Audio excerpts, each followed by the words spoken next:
అవకాశాలు జీవితంలో కొన్నిసార్లు మాత్రమే వస్తాయి. వాటిని సద్వినియోగం చేసుకునే దానిలోనే నీ తెలివి బయటపడుతుంది. నీ జీవితంలో రంగులు వెలసిపోయినప్పుడు చుట్టూ ఉన్న వాళ్ళ అసలు రంగు బయటపడుతుంది. తట్టుకొని నిలబడు చాలు. మళ్లీ నీ జీవితంలో ఇంద్రధనస్సు విరియక మానదు. యజమాని చల్లే మెతుకులకు అలవాటు పడ్డ పావురాలు ఎగరడం మర్చిపోయాయి. ప్రభుత్వాలు వెదజల్లే రాయితీలకు అలవాటు పడ్డ ప్రజలు ఎదగడం మర్చిపోయారు. ప్రయత్నం అనే ప్రయాణం చేయకుంటే గెలుపు అనే గమ్యాన్ని చేరుకోలేవు. ప్రేమలో పడితే కుటుంబాన్ని మర్చిపోతారు కొంతమంది అజ్ఞానులు. కానీ ఒకటి గుర్తుపెట్టుకో, ఆ ప్రేమకి జన్మస్థలం కుటుంబమే. శరీరంలో నోరుకు చాలా ప్రాధాన్యం ఉంది. అతిగా రుచి మరిగిన నోరు ఆరోగ్యాన్ని పాడు చేస్తుంది. అతిగా మాట్లాడే ఆ నోరే మనిషిని పాడు చేస్తుంది. దారిలో అడ్డంకి వస్తే ఆపాల్సింది ప్రయాణం కాదు, వెళ్లే దారి. చేసే పనిలో అడ్డంకి వస్తే ఆపాల్సింది పని కాదు, ప్రయత్నించే విధానం. ఇనుముని ఎవరూ నాశనం చేయలేరు, దానికి పట్టిన తుప్పే దానిని నాశనం చేస్తుంది. అలాగే మనిషిని ఎవరూ నాశనం చేయలేరు, మనిషి యొక్క చెడు ఆలోచనలే అతన్ని నాశనం చేస్తాయి. పగిలిన మిర్రర్ కూడా రిఫ్లెక్ట్ చేయగలుగుతుంటే పగిలిన బద్దలైన నీ జీవితాన్ని మరలా ఎందుకు రిఫ్లెక్ట్ చేయలేవు? Change your thoughts, change your future. నేను ఇవ్వడం నేర్చుకున్నాను, ఎందుకంటే ఏమీ లేనప్పుడు ఎలా ఉంటుందో నాకు తెలుసు కాబట్టి. నేను మారడం నేర్చుకున్నాను, ఎందుకంటే మారకపోతే బ్రతకడం కష్టమని నాకు తెలుసు కాబట్టి. Small things can make perfection, but perfection is not a small thing. ఈ లోకంలో బంధాలన్నీ బ్రతకటానికి, కానీ బ్రతికించటానికి కాదు. మిత్రమా, అపజయంలో ఉన్నా అని బాధపడుతూ కూర్చోకు. లేచి గెలిచే వరకు ప్రయత్నం చేయి, మరియు గెలుపులో ఉన్నా అని విర్రవీగకు. నీతో నీవు పోరాడి గెలిచిన తరువాత ఇతరులతో పోరాడటం చాలా చిన్నదిగా అనిపిస్తుంది. కుదిరితే పరిగెత్తు, లేకపోతే నడువు, అది చేత కాకపోతే పాకుతూ పో. అంతేగాని ఒకే చోట అలా కదలకుండా ఉండిపోకు. ఇప్పుడు నువ్వు వృధా చేసుకున్న సమయం భవిష్యత్తులో నీ విజయాన్ని తారుమారు చేస్తుంది అంటాడు నెపోలియన్. అమ్మాయిలను హేళన చేయడం, అవమానించడం, బాధ పెట్టడం వంటి పనులు చేసే ముందు నిన్ను కూడా ఒక అమ్మాయి పుట్టించి పెంచి పెద్ద చేసిందనే విషయం బుర్రకెక్కించుకో. ధూలే కదా అని చులకనగా చూడకు. కంట్లో పడితే గానీ తెలియదు దాని సత్తా. బాధ గతంలోకి వెళ్ళిపోతుంది, మనం భవిష్యత్తులోకి వెళ్ళిపోతాం. మరి ఎందుకు మిత్రమా ఆ బాధను తలుచుకుంటూ ఉంటావు? భవిష్యత్తు గురించి ఆలోచన చెయ్యి, చాలా అందంగా తయారవుతావు అంటాడు రామ్ పిన్నింటి.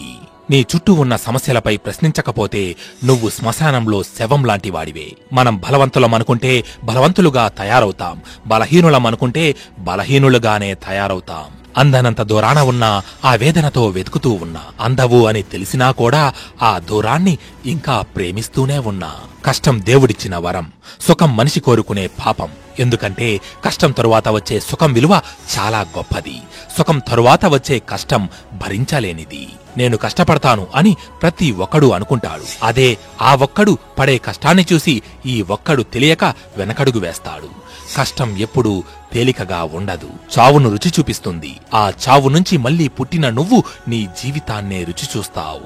ఇది రాసిపెట్టుకో. కోట్లు సంపాదించిన కూటి కొరకే, సంసార బంధమున అల్ప సుఖములను చూసి మురిసిపోవగానేలా మనసా, ఆనందముగా తోచు విషయ భోగములన్నీ మూనాళ్ల ముచ్చటయే మనసా. స్వర్గం నరకం ఎక్కడో ఉండవు. మనకు అనుకూలంగా లేని పరిస్థితులను మనకు అనుకూలంగా మలుచుకొని ఆనందంగా ఉండటమే స్వర్గం. ఉన్న పరిస్థితులను కూడా మార్చుకోలేక బాధపడటమే నరకం. మనం ధనవంతులం కావాలంటే దీర్ఘకాలిక వ్యూహం, సహనం ఉండాలి. నైపుణ్యత, శక్తి సామర్థ్యాలున్నా కొన్ని పనులు కావడానికి వేచి చూడక తప్పదు.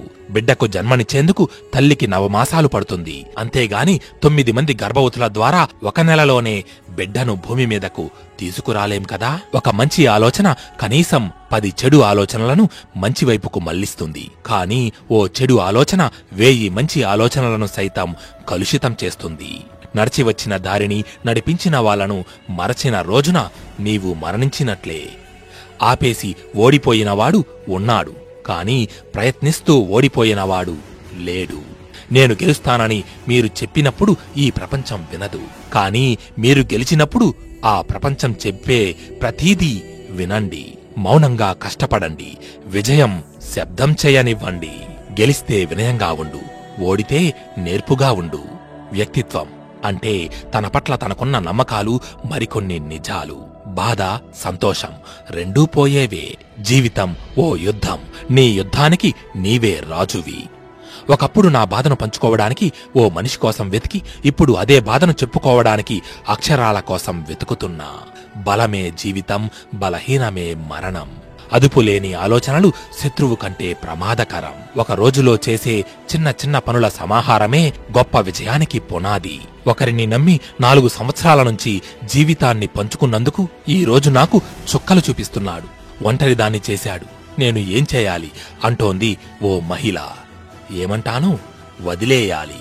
విజయవంతమైన జీవితం కన్నా తృప్తివంతమైన జీవితం గొప్ప.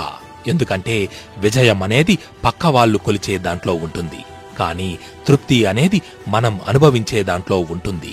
మనిషి జ్ఞానం కోసం అన్వేషించాలి తప్ప జ్ఞానం అతని కోసం అన్వేషించదు. ఇతరుల మనసులను అధిరోహించిన వాడికన్నా తన మనసుని తాను అధిరోహించిన వాడు గొప్పవాడు. తెలివితో డబ్బుని సంపాదించగలం, కానీ డబ్బుతో తెలివిని సంపాదించలేం. ఈ ప్రపంచంలో ఒక్కసారి కూడా ఏడవని ధనవంతుడు లేడు, అలాగే ఒక్కసారి కూడా నవ్వని బీదవాడూ లేడు. కష్టాలు మనుషులకు కాకపోతే చెట్లకు పుట్లకి వస్తాయా? పుట్టిన ప్రతి మనిషి కూడా అన్నిటినీ ఎదుర్కొంటూ పోవడమే జీవితం. వాటి నుంచి మనం నేర్చుకున్న పాఠాలు ఎవరు కూడా నేర్పించలేరు. బాధ 2 రకాలు. ఒకరితో పంచుకోగలిగేది, ఎవరితో ఎలా చెప్పుకోవాలో తెలియనిది. తల్లి గర్భాన కళ్ళు మూసుకుని చీకటిలో ధైర్యంగా గడిపిన కాలమే నయం. కళ్ళు తెరచిన ఈ లోకపు వెలుగులతో నిత్య పోరాటమే కదా. న్యాయంగా పోవాలంటే ఒకటే దారి ఉంటుంది, అన్యాయంగా పోవడానికి 100 దారులుంటాయి. కింద పడినా మళ్లీ మళ్లీ తిరిగి ప్రయత్నించి గెలిచేవాడే అసలైన విజేత.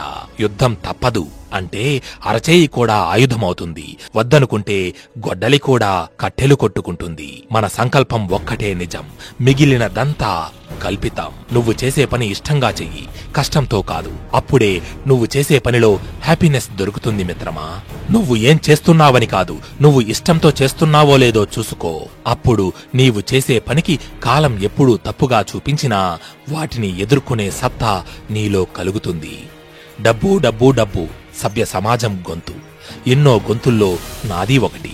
డబ్బు అందరికీ కావాలి కాబట్టి అందరూ డబ్బు వెనక పరిగెడుతున్నారు. కానీ డబ్బు మాత్రం ఉన్నోడికి ఇంకా పెంచడంలో, లేనోన్ని ఇంకా దిగదార్చే పనిలో చాలా బిజీ అంటారు రఘు చెర్లపల్లి. అందరూ పారిపోయే చోట ధీరుడు నిలబడతాడు. ఈ విశ్వంభర ప్రపంచంలో నేనొక చలించే ఛాయను. నిశికాంతిలో వికసించిన ఛాయ శశిలో మాయమవుతుంది. విను వీధుల విహరించే దేహం ధరణికి దాస్యమవుతుంది అంటారు రావులపల్లి బ్రహ్మశ్రీను. ప్రతి ఒక్కరిలోనూ ఏదో ఒక గొప్పతనం ఉంటుంది. మనకు దాన్ని చూసే గుణం ఉండాలి, ఆనందించే మనసు ఉండాలి.